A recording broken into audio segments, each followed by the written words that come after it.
Hey, this is Victor with SkyTech One. Today we're going to give you a quick travel guide for Sedona, Arizona, especially made for photographers, videographers, drone pilots, and other content creators. All right, let's talk about the gear to bring. This is the Think Tank Airport Essentials, which is a personal item, possibly my favorite bag. Let's open it up. Inside we have the Sony A7 R5 with the 24 to 105 millimeter f4 lens, optical stabilization. I think this is a really good range. The reason being, it's better than the 24 to 70 because that extra reach is really helpful in situations like this, and you're not really shooting f2.8 most of the time, if not all the time. Now, if you had the 24 to 70 f2.8, that's fine. It's still a good lens to bring. But I think I did not have a wide enough lens.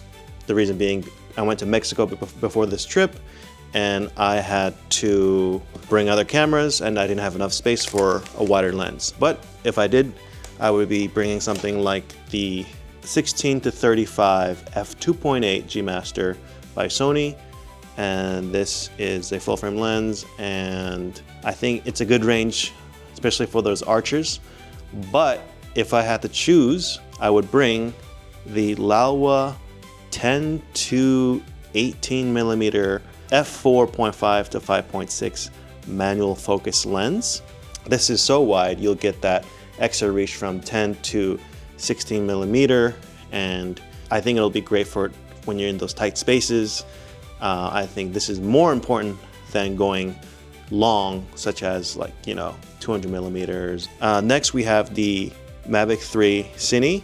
I think the Mavic 3 Pro, Mavic 3 Cine, great drones because you have that extra lens or two, and you have that micro 4/3 large sensor to get more of the dynamic range for sunny scenes. I have two extra batteries, 3 including the one in the drone. I think that's plenty of batteries for the whole day. Maybe you can bring one more, but I think 3 is enough. Finally, we have the Osmo Pocket 3, which I'm using to film this video, but it is great for those hikes. You'll be shooting plenty of it during your hikes. So definitely great, punches way above its class.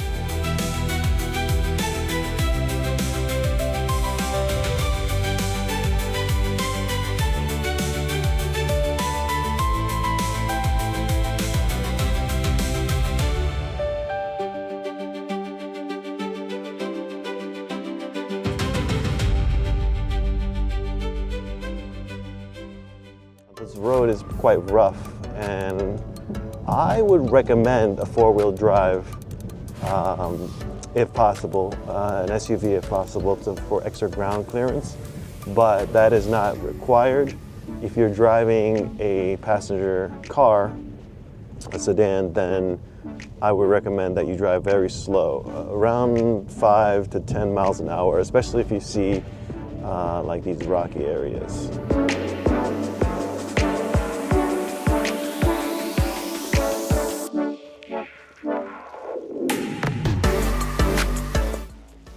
When it comes to flying drones in Sedona, it gets a little confusing because there's different sources. So I like to use ChatGPT.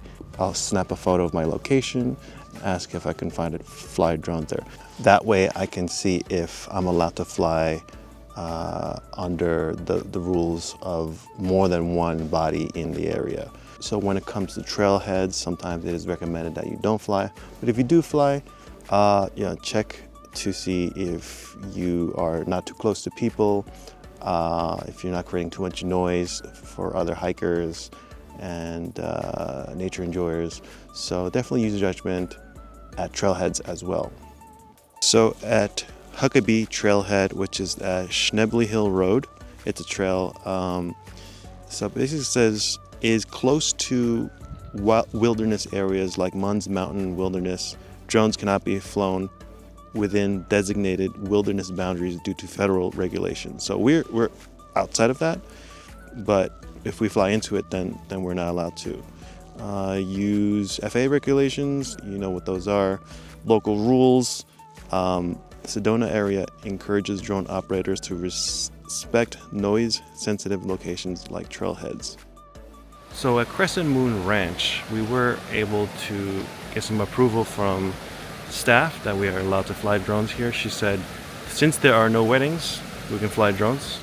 And I checked ChatGPT. It seemed like we were not in the wilderness area, so we were fine with the drones as well. And over here by the forest, gotta be careful when you launch the drone because there's a lot of dust and debris that might go into your bag if you're not careful when you're launching. So definitely be careful of that.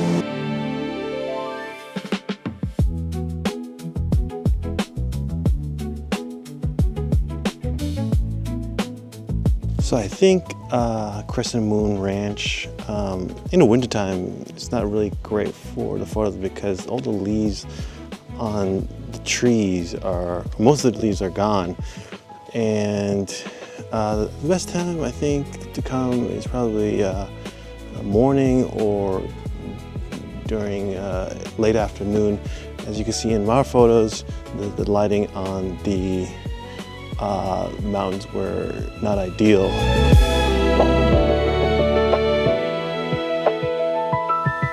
As you can see, there's a lot of folks here today, so you want to get here at least an hour before sunset. There might be a line to get into the parking lot. The parking lot's going to be $3, and you know, a lot like 5 or even 10 minutes to get into the parking lot. And unfortunately, you cannot fly drones here.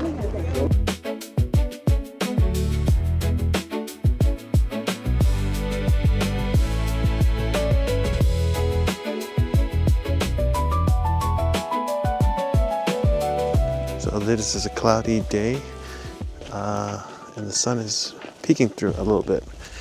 So this is how the exposure looks. So Fay Canyon is a national forest, so drones unfortunately are not allowed here. 1 mile, so it's a relatively easy hike. The best time to take photos of Castle Rock is somewhere around golden hour in the morning. I think that's going to be better than golden hour at night, which is also pretty good. So if you accidentally go on the vehicle trail for the 4x4s, you'll end up on Soldiers Pass. They merge together. So it looks very steep over here at the very end.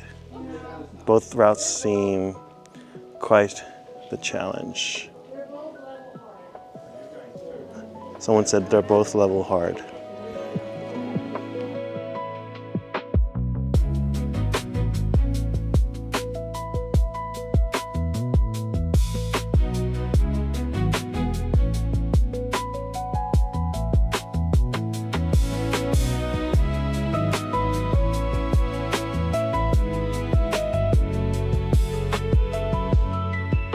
So we're here at Red Rock Crossing at Crescent Moon Ranch. We're all the way out here, about maybe like a 16 to 18 minute walk from the parking lot. And we came here during the morning, and it just wasn't as dramatic and picturesque as it is right now. And we kind of just left. But there's supposed to be some water in this shot. Maybe we have to go further down.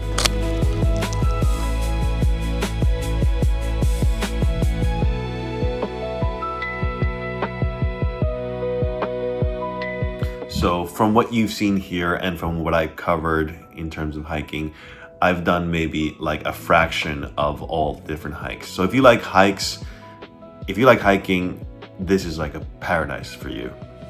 So if you found this video helpful, entertaining or insightful or interesting, be sure to give me a thumbs up or even a subscribe. And it's really these little things that help me grow the channel. These videos take a long time to edit and put together. So definitely show some love if you like. And I'm Victor with SkyTech One, and I'll see you in the next one.